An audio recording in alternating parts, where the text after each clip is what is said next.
Next it is Villanelle. It's also called as Villanesque. Villanesque. Okay. Villanelle is a pastoral or lyrical poem of 19 lines with only 2 rhymes throughout. Okay. And some lines repeated.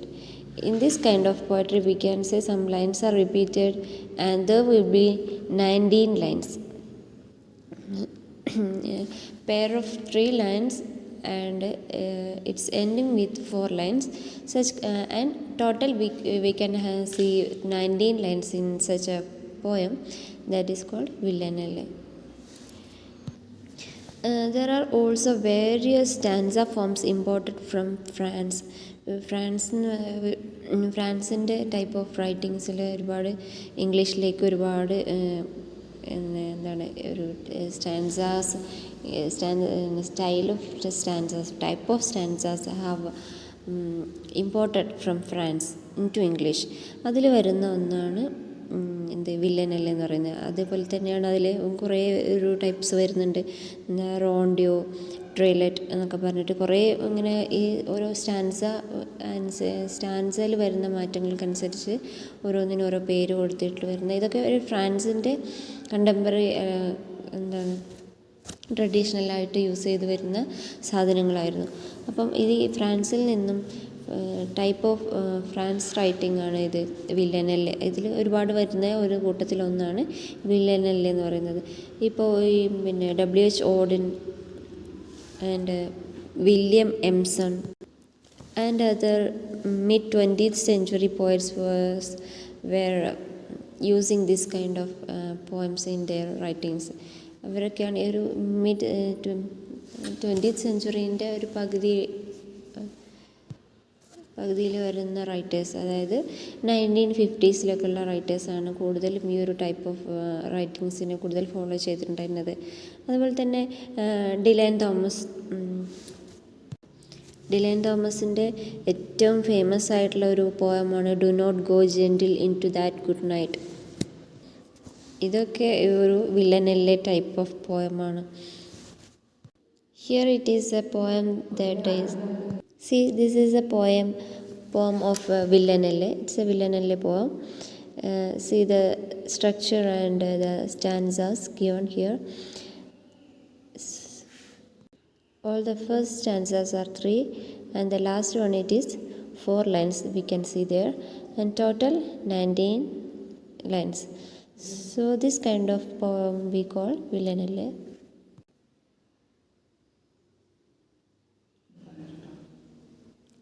Okay, so this all for Villanelle. The next one it is dramatic monologue. Dramatic monologue is a lengthy speech by a single person that is written in the form of a poetry.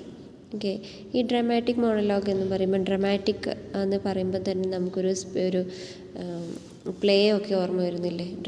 Drama like ഇതിൽ ഒരു drama പോലെ തന്നെ ഒരു single person who is expressing his feelings.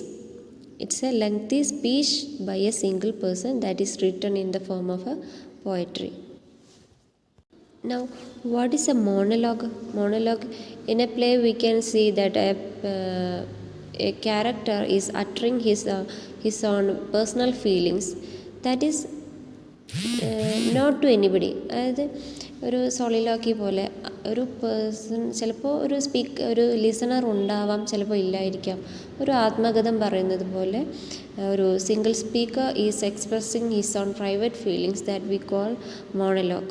Okay, and when we consider this dramatic monologue, it's a type of lyric poem that was perfected by Robert Browning. This type of poem is began by Robert Browning. Robert Browning is the well-known figure for this dramatic monologue. Okay, as I told you earlier, it's a lyric poem that is expressing his on the character's feelings and thoughts in a poetic way. ഒരു poem പോലെ ഒരു speaker അദ്ദേഹത്തിൻ്റെ personal ഫീലിങ്സും തോട്ട്സും ഒക്കെ ഇങ്ങനെ express ചെയ്യുന്ന ടൈപ്പിൽ എഴുതുന്ന പോയംസാണ് dramatic monologue എന്ന് പറയുന്നത്. ഇത് എന്താണ് റോബർട്ട് ബ്രൗണിങ് എന്ന the most famous writer or the poet, he began this kind of poetry in literature. One of his major poems from this category are My Last Duchess. You might have studied it, or you may be going to study it. It is there in your syllabus.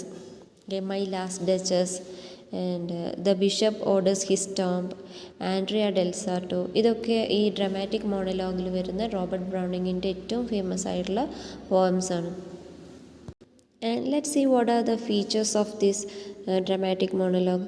It's a features എന്ന് പറയുന്നത് a single person who patently not with the poet utters the speech that makes up the whole of the poem. ഒരു single speaker ഉണ്ടാവും. ചിലപ്പം ഇത് പോയിട്ട് തന്നെ ആവാം, അല്ലെങ്കിൽ വേറൊരു ക്യാരക്ടർ ആവാം. Okay, maybe the poet or the character created by the poet. The single speaker utters his feelings. It seems like a speech and is written in a poetic form.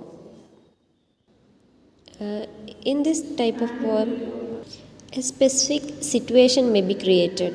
ഒരു എൻ്റെ പേര് പറയുന്ന പോലെ തന്നെ dramatic മോണോലോഗാണ്. അതുകൊണ്ട് തന്നെ ഒരു drama like ഒരു സിറ്റുവേഷൻ ഉണ്ടാവും. ഒരു situation may be created by the poet. In the poem My Last Duchess, we can see that the Duke is the speaker and who is negotiating with an emissary for a second wife. ആ ഒരു my last duchess എന്ന് പറഞ്ഞ പോയത്തിൽ ആ ഒരു ഡ്യൂക്കിൻ്റെ he has killed his first wife. അപ്പം ആ ഒരു ഫസ്റ്റ് വൈഫിനെ കൊന്നതിന് ശേഷമുള്ള അദ്ദേഹത്തിൻ്റെ പേഴ്സണൽ ഫീലിങ്സാണ് ഒരു സ്പീച്ച് പോലെ ആ ഒരു പോയത്തിൽ നമുക്ക് കാണാൻ പറ്റുന്നത്. അപ്പോൾ അങ്ങനെയാണ് ഒരു പോയം എന്ന് പറയുമ്പം ഇതിൻ്റെ ഒരു major feature is a single person who is patiently utters his personal feelings. And the second feature is the speaker addresses and interacts with one or more other people. But we know of the auditor's presence and what they say and do only from clues in the discourse of the single speaker.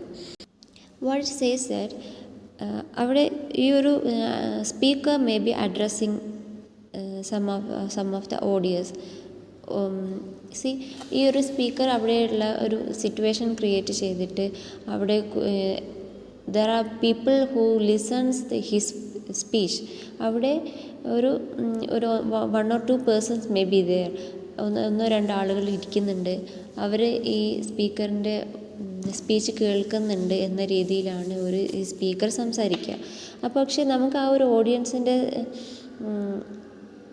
Presence നമുക്ക് എങ്ങനെയാണ് feel ചെയ്യുന്നത് വെച്ചാൽ, as A reader നമുക്ക് എങ്ങനെയാണ് feel ചെയ്യുന്നത് വെച്ചാൽ, ഈ ഒരു സ്പീക്കർ പറയുന്ന ലൈൻസിലൂടെയാണ് നമുക്ക് ഈ ഒരു അവിടെയുള്ള ഓഡിയൻസ് ആരാണ്, അല്ലെങ്കിൽ അവരെന്ത് ചെയ്യുന്നു എന്നുള്ളതിൻ്റെ ക്ലൂ കിട്ടുന്നത്. ഓക്കെ, ആ ഓഡിയൻസിൻ്റെ dialogue is not visible in the poem. Audience എന്ത് പറയുന്നു എന്ന് ലൈൻസിൽ കാണിക്കില്ല, പക്ഷേ ഈ ഒരു സ്പീക്കറിൻ്റെ സംസാരത്തിൽ നമുക്ക് ഊഹിക്കാൻ പറ്റും. ഇപ്പോൾ ചിലപ്പോൾ ചില ലൈൻസ് ഇങ്ങനെ അവർ എന്തോ ചോദിച്ചു അതിനുള്ളൊരു മറുപടി എന്ന രീതിയിലൊക്കെ ഈ ലൈൻസ് വരും. അപ്പോൾ നമുക്ക് റീഡറിന് നമുക്ക് അസ്യൂം ചെയ്യാൻ പറ്റും ദാറ്റ്സ് ലിസണേഴ്സ് ആസ്കിങ് സംതിങ്, അങ്ങനെയൊക്കെ. അപ്പോൾ ഇതാണ് ഇതിൻ്റെ ഒരു സെക്കൻഡ് ഫീച്ചർ എന്ന് പറയുന്നത്. ഓക്കെ, അപ്പോൾ ഇതിൻ്റെ ഒരു മെയിൻ ഫീച്ചർ എന്താണെന്ന് വെച്ചാൽ, ഈ ഒരു സ്പീച്ചിലൂടെ നമുക്ക് ഈ ഒരു പോയത്തിൻ്റെ full theme must be conveyed through these lines. That is a single dialogue. ഒരു സിംഗിൾ ഡയലോഗ് പോലെയാണ് ഈ ഒരു പോയം സെറ്റ് ചെയ്തിട്ടുണ്ടാവുക. ഈ ഒരു dialogue it must be lengthy one also. അപ്പം ഈ ഒരു സ്പീച്ച് നമുക്ക് കേൾക്കുമ്പോൾ തന്നെ ആ ഒരു സിറ്റുവേഷൻ എന്താണ്, അവിടുത്തെ ഒരു whole story must be there in that lines. ഇപ്പം ഈ ആൻഡ്രിയ ഡെൽസാട്ടോ എന്ന് പറഞ്ഞില്ലേ, ആ ഒരു പോയത്തിൽ that speaker is addressing to his wife and that wife is going to leave her husband. ഒരു പെയിൻറ്ററാണ് ആൻഡ്രിയ ഡെൽസാട്ടോ എന്ന് പറയുന്നത്. പെയിൻറ്ററിൻ്റെ wife he is moving with her boyfriend. അപ്പോൾ ഈ ഹസ്ബൻഡിനെ വിട്ടിട്ട് ബോയ് ഫ്രണ്ടിൻ്റെ കൂടെ പോകാൻ വേണ്ടി നിൽക്കുകയാണ്. ആ ഒരു സമയത്ത് ഈ speaker is asking her to stay with him because he loves her that much. അപ്പോൾ ഈ ഒരു ആൻഡ്രിയ ഡെൽസാട്ടോ എന്ന് പറയുന്ന ഒരു പെയിൻറ്ററിൻ്റെ ഒറ്റ സിംഗിൾ സ്പീച്ച് മാത്രമേ ആ ഒരു പോയത്തിലുള്ളൂ. പക്ഷെ നമുക്ക് അവരുടെ ഹോൾ സ്റ്റോറി, എന്താണ് അവിടെ നടക്കുന്നത്, എന്താണ് സംഭവിക്കുന്നത്, ആ ഒരു സിറ്റുവേഷൻ മുഴുവൻ നമുക്ക് ഒരു ഡ്രാമ കാണുന്നത് പോലെ നമുക്ക് എന്ത് ചെയ്യാൻ പറ്റും, മനസ്സിലാക്കിയെടുക്കാൻ പറ്റും. അപ്പോൾ ഇതാണ് ഒരു ഡ്രാമാറ്റിക് മോണോലോഗിൻ്റെ സ്പെഷ്യാലിറ്റി എന്ന് പറയുന്നത്. Okay, so today we have discussed about ഹൈക്കു, ballad, Villanelle and dramatic monologue.